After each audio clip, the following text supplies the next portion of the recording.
During the Nakba in 1948, the Palestinian village Deir Yassin was attacked by Zionist militias. Over 100 Palestinians were murdered, the remaining population was violently expelled.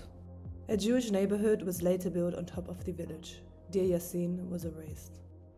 What the sickness of the Israeli mind did, despite the massacre of the dozens of people, they took the center of the village and they built inside the houses, of Palestinian houses, a hospital for mental health.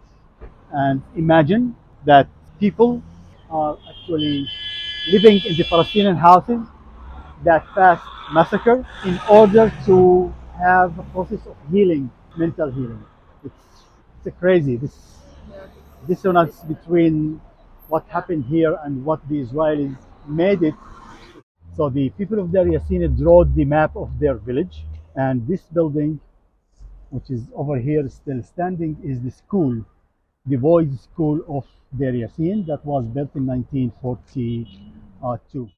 This house belongs to Zahran family. We got to know the woman that lived in this house, Zainab Zahran, and she gave very good testimonies about her expulsion from this place and how the Zionist members of the Irgun murdered her brother in front of her eyes, and they took money from them and they kicked her out. Many families were murdered and killed inside the houses, and instead of this building, there was a complex of houses belongs to the family of Zahran. All these houses were instead of this building, and 37 people were murdered inside the houses. Many of them are kids and women and old people. The armed young men of Deir Yassin were very few, and some of them even withdrew. One person from Deir Yassin, this man was 28, 30 years old when he was expelled from Deir Yassin.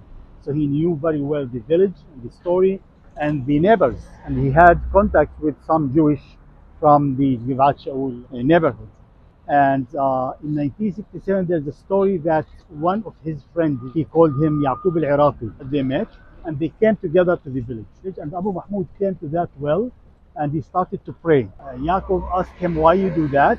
He said, because I heard that the prisoners that you took from Deir Yassin, you murdered and you threw their bodies in that well.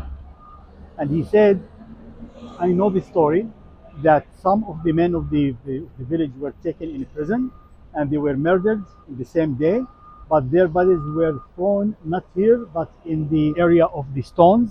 So this case is one of the elements of that massacre, that some people were executed after they were caught alive.